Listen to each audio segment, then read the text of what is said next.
नमस्कार। VIP national news के लिए मैं राजेंद्र कानूनगो हूँ और आज एक अच्छा अवसर है कि हम मध्य प्रदेश की राजधानी भोपाल के सांसद रहे श्री आलोक संजर जी से चर्चा करेंगे। जैसा कि आप सभी जानते हैं, चर्चा का वर्तमान मुद्दा किसी से छिपा नहीं है। पहलगाम की जो घिनौनी घटना हुई है, हम उसी पर पूर्व सांसद जी से चर्चा करेंगे। माननीय आलोक संजर जी, आपका वीआईपी न्यूज़ में बहुत बहुत स्वागत है। मैं सबको नमस्कार करता हूँ आपके चैनल के माध्यम से। ये जो पहलगाम में घटना हुई है, क्रूरतम और जिसको कहना चाहिए बहुत ही निकृष्ट घटना हुई, उसके ऊपर आप क्या अपने विचार देना चाहेंगे? देखिए, जो पर्यटक वहाँ पर गए थे वो सब बेगुनाह थे। वो छुट्टियाँ मनाने वहाँ पे गए थे और किसी के कुछ लोगों के तो विवाह ही अभी हुए थे, नई नई शादी हुई थी और वो शादी के तुरंत बाद ही घूमने गए थे। कुछ सैन्य अधिकारी भी उसमें थे, लेकिन पाकिस्तान का जो काला क्रूर चेहरा सामने आया कि आतंकवाद के माध्यम से वो हिंदुस्तान को जो बार बार डिस्टर्ब करना चाहते हैं, क्योंकि एक हिंदुस्तान विश्व में एक ऐसा देश है जो विकासशील देश है, निरंतर प्रगति कर रहा है और हिंदुस्तान में बाकी अन्य देशों के बारे में कहें तो सामाजिक समरसता और धर्मनिरपेक्षता यहाँ पर ज़्यादा है। लेकिन उसको तोड़ने का प्रयास जो आतंकवादियों ने किया वो बहुत दुर्भाग्यपूर्ण है। मुझे लगता है कि ये सोची समझी साजिश पाकिस्तान की है और उन्होंने इसलिए रैकी करके वहाँ पे बेगुनाहों को मारा है। ये जो घटना हुई जिसमें कि अबोध और जिनकी कोई गलती नहीं थी, ऐसे जो पर्यटक हैं उनको मारा गया, उनकी हत्या कर दी गई। कुछ दिन तक तो सब कुछ शांत रहा, सोशल मीडिया में भी सब कुछ चलता रहा, लेकिन उसके बाद जो घटना हुई और जो भारत ने एक ऑपरेशन सिंदूर नाम से ऑपरेशन चलाया, उस पर आप क्या कहेंगे? देखिए, हमारे देश के जो यशस्वी प्रधानमंत्री हैं आदरणीय नरेंद्र मोदी जी, बहुत ही चिंतनशील व्यक्ति हैं। क्रिया की प्रतिक्रिया कब करनी है उन्होंने पूरी प्लानिंग करके काम करते हैं और वही कारण है कि देश उनको सर्वमान्य नेता मानता है, बल्कि आज वैश्विक नेता हैं वो, सारे विश्व में उनका नाम है। इसलिए उन्होंने जब पहलगाम की जो घटना घटी थी उसका पहले चिंतन मनन किया और उनकी और हमारी सेना है, किसी की मंशा नहीं है कि कोई बेगुनाह मारा जाए, वो भले ही पाकिस्तान का क्यों ना हो, लेकिन वो आतंकवादी ठिकाने जहाँ पर आतंकवाद पनपता है, जहाँ पर आतंकवादी पैदा किए जाते हैं, ऐसे उनके आकाओं के पहले ठिकाने चिन्हित किए और चिन्हित करने के बाद उन्हीं जगह पर उन्होंने टारगेट करके वहाँ पे मिसाइल्स चलाई हैं।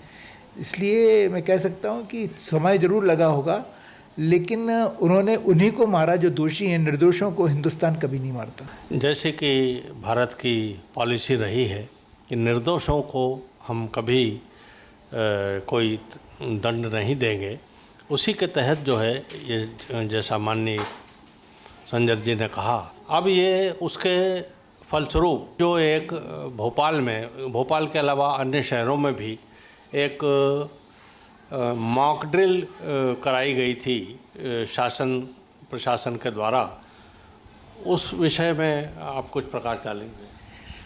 देखिए, ऑपरेशन सिंदूर के पहले ही जो मॉक ड्रिल की बात की गई थी वो भी एक ये ऐसा विषय है कि प्रधानमंत्री जी और हमारे जो सैन्य अधिकारी हैं, रक्षा मंत्री हैं, गृह मंत्री हैं, सब ने मिलकर ये प्लान किया होगा तो कि भविष्य में यदि कभी कोई घटना घटती है तो हमको कैसे अवेयर रहना है।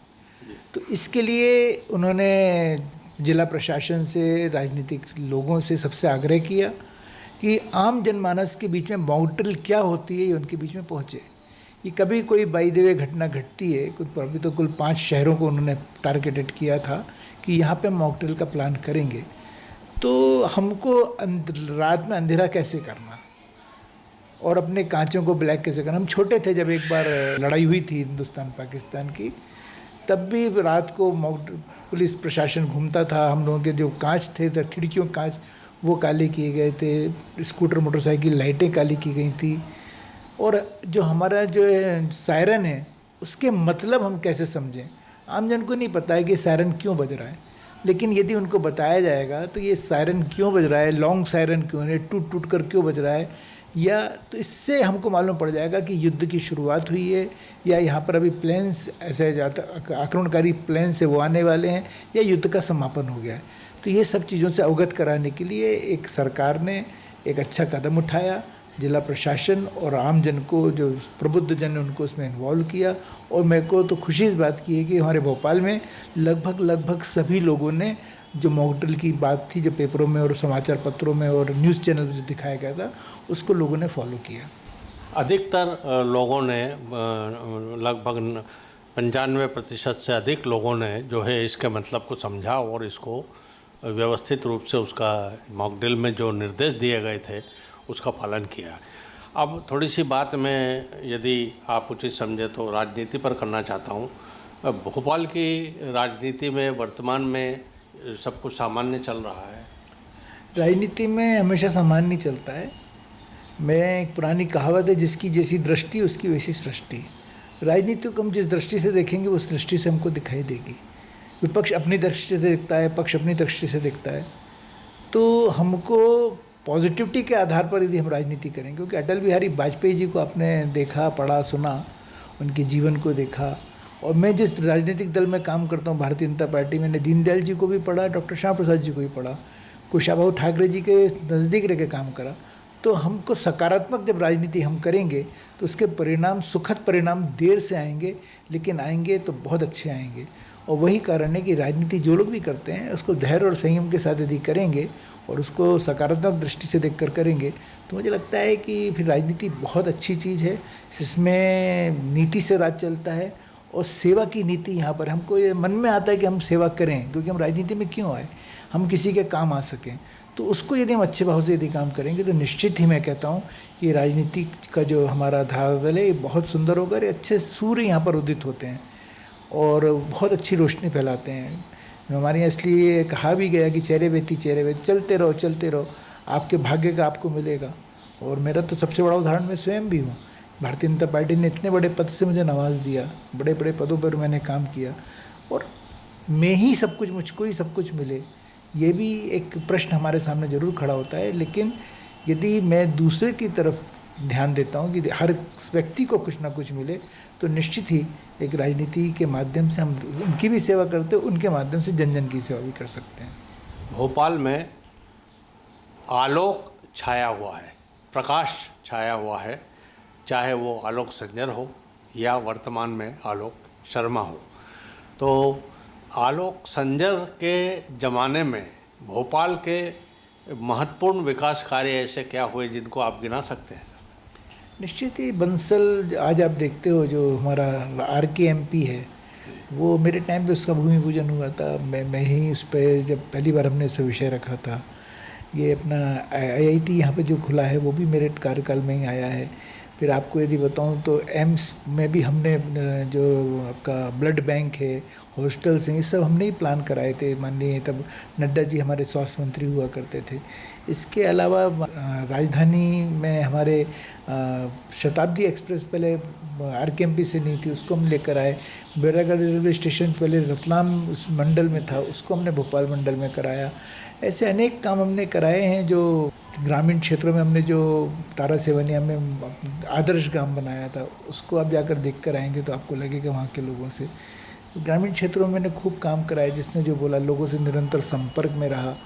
और चूँकि राजधानी है और राजधानी में जो भी काम हुए उसका श्रेय मैं मुख्यमंत्री जी को देता था, क्योंकि मेरे मुख्यमंत्री मेरे लिए सर्वस्व हैं यहाँ पे। बाकी जगह अपने आप काम कर सकते हैं, लेकिन जैसे भोपाल मेमोरियल हॉस्पिटल है, वहाँ पर भी हमने मशीन्स वगैरह दी थी। बहुत हमने ये प्लान करा। हमीदी अस्पताल में अपने मेरे दौरे होते थे, रेगुलर एम्स में मेरे रेगुलर वहाँ पे एक दिन बैठता था, तो वहाँ मैंने टोकन व्यवस्था प्रारंभ कराई थी। जो फंड्स जो थे उसका एक एक नए पैसे का मैंने सदुपयोग किया था। आज यदि आप देखोगे तो कुछ धर्मशालाएं मैंने प्लान कराई हैं, मैंने मंदिरों के पास जो लोग रुकते हैं उनके लिए धर्मशालाएं प्लान कराई हैं।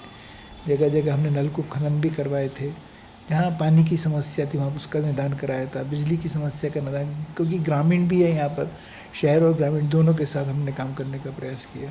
अभी भी आम जनता, चूँकि आप सांसद रहे हैं तो लोगों का जुड़ाव आपसे है, आप बिल्कुल निश्चल भाव से और सरलतम भाव से आप लोगों से मुलाकात करते हैं और उनकी समस्याओं को हल करने का पूरा प्रयास करते हैं। तो अभी भी जन समाज आपसे जुड़ा हुआ है, तो क्या ऐसे लोग अभी भी सहायता के लिए आपके पास आते होंगे? निश्चित ही, क्योंकि मेरे संबंध जिससे भी बने वो पॉलिटिकल संबंध नहीं बने, मेरे पारिवारिक संबंध बने। आज भी अभी भी सुबह से आप देखते हो तो ग्रामीण क्षेत्र के लोग आज भी मिलने आते हैं, शहर के छोटे लोग मिलने भी आते हैं। फिर मेरे व्यक्तिगत जो संबंध हैं मेरे अपने पार्टी के लोगों से हैं। यदि मैं किसी के पास कोई काम लेके जाता हूँ तो कभी कोई मना नहीं करता है।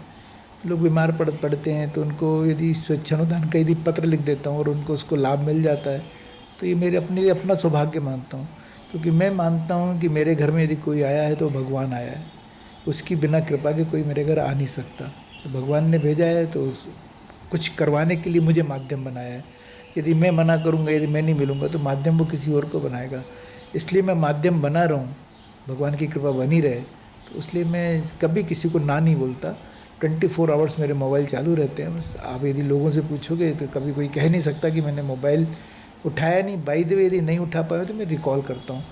तो ये एक मेरी कार्यशैली रही है और ये परमात्मा की कृपा है कि ये उसने मुझे ऐसा मन और मस्तिष्क को बनाया। ईश्वर की कृपा से लोग हमारे पास आते हैं और उनके कृपा से ही हम उनकी सहायता मदद करते हैं और लोगों से जुड़ाव रखते हैं।